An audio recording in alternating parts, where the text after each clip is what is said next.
in your journalism days, you were the first journalist on the scene in 1978 when Sid Nancy died in the Chelsea Hotel. Yes. What a story! Did you know that there was a fatal situation you were going into, or what happened? All I knew is that something had happened at the hotel. Yeah, you were living in New York. I was living in New York. I was a correspondent based there. I'd gone over there initially to cover going to show my age, the Ford Carter presidential campaign. And I stayed for 20 years.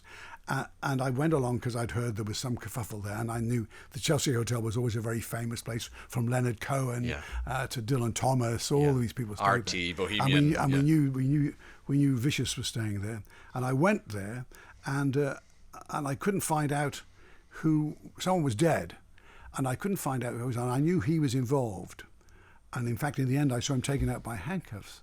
So I called up because you couldn't search. I called up the library in London and said, "What's the name of Sid Vicious's girlfriend?" They gave me the name.